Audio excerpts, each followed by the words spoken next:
I work out twice before everyone wakes up.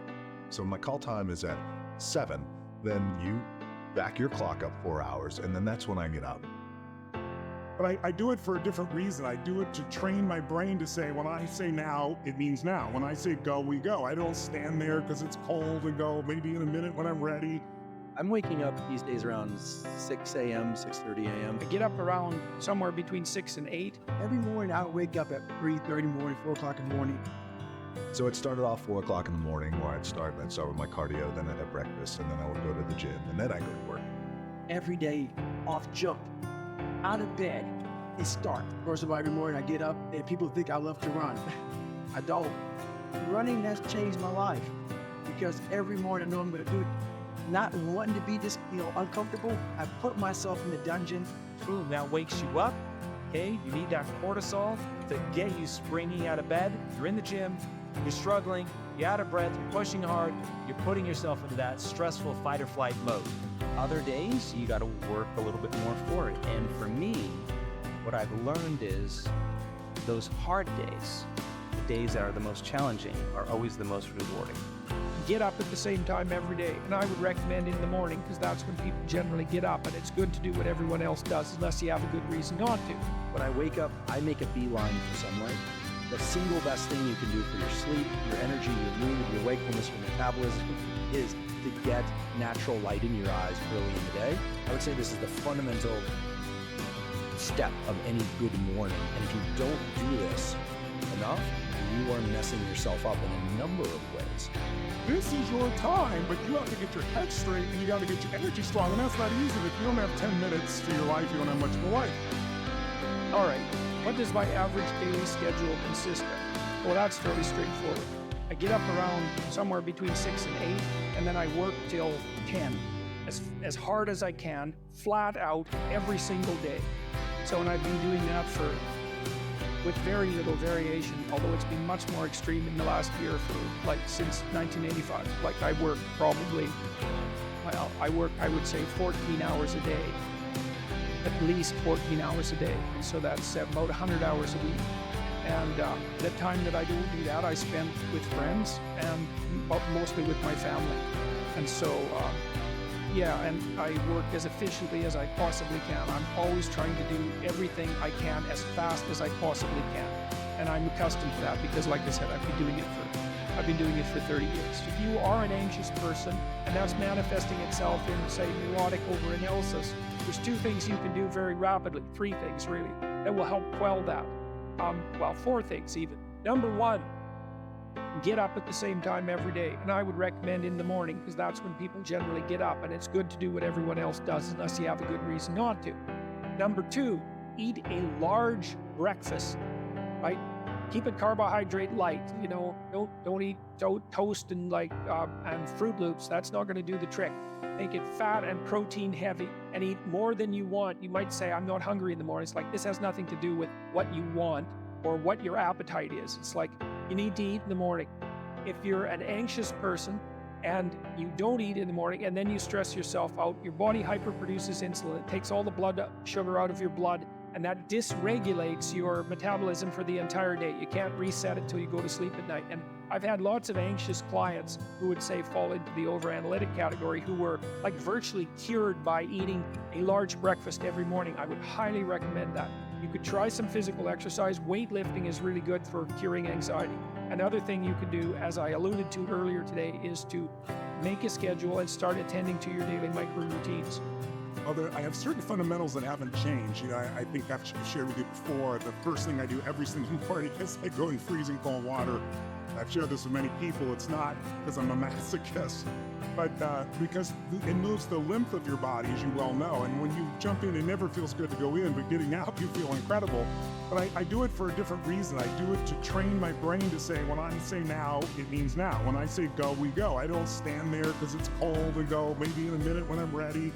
And I think I shared with you before, I don't think I've ever had a morning I look forward to jumping in that water ever.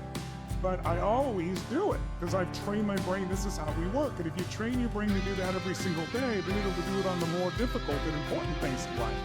But I also then I do my priming, I think you're familiar with, which is I do 10 minutes. So I pick 10 minutes because if I said do 20 minutes or 30, I don't have time. But if you don't have 10 minutes to your life, you don't have much of a life. So I look at both business side of the life and personal, one of each. And in order for either one of those to work, you need to be in a strong emotional state. And if you start with your body, like I started every morning like cold water, starting every morning with my workout. I started every morning on feeding my mind, right? So there's certain things you got to do physically, so you're strong enough to remember the truth. Because remember, fear is physical. You feel in your throat or your gut. So is courage. Courage doesn't mean you're not afraid. It just means you're strong enough. You push through in spite of the fear, right? And courage feels different in the body. So when you go lift, or you go for a sprint, or a strong run, or you jump in that freezing water, when you push your mind, you're going beyond what's comfortable.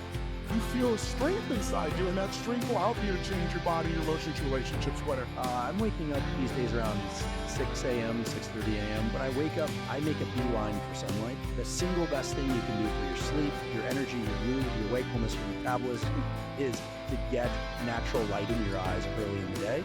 And if you live in an area where it's very cloudy outside, just know that the sunlight, the photons coming through that cloud cover are brighter than your brightest indoor lights. I would say this is the fundamental step of any good morning. And if you don't do this enough, you are messing yourself up in a number of ways. This sets in motion a huge number of different neurobiological and hormonal cascades that are good for you, reduces stress late at night, offsets cortisol, a million different things, really. I hydrate, I drink water, and then I have this obsession with trying to do one cognitively hard thing a day, and one physically hard thing a day. In that 90 minutes, I'll typically try and read a research article start to finish, or I'll work on a document that I might be doing a grant or research paper. So I don't think there's a default template for success, but I think there's things that you can do to put yourself in the best position to succeed. I talk about the one thing in business you can control is effort. Going out there and sales, curing all. So I think and I agree with your point that there are things that if you do them, you put yourself in the best position to succeed. They're out there trying to take you down, and they're not just going to sit still. And if you're good, really, really good, you're going to inspire them to work even harder, faster, better.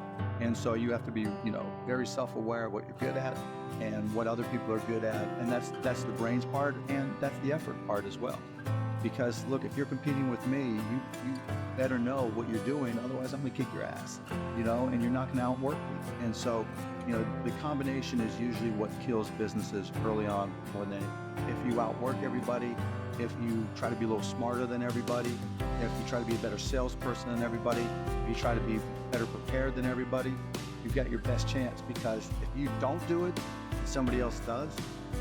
I have the saying, work like someone's trying to take it all away from you. Work like someone's spending 24 hours, working 24 hours to take it all away from you.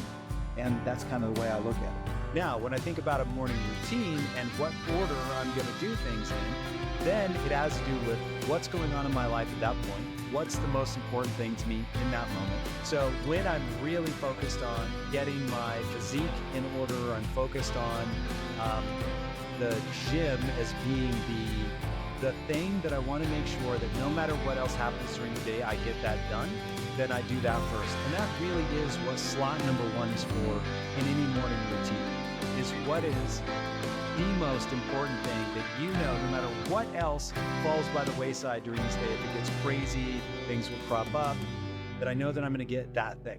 One of the beliefs you have to get in line is that it's worth getting out of bed, that you want to do this new thing, that you want to stop doing thing A and start doing thing B. You're in the gym, you're struggling, you're out of breath, you're pushing hard, you're putting yourself in that stressful fight or flight mode. Boom, that wakes you up.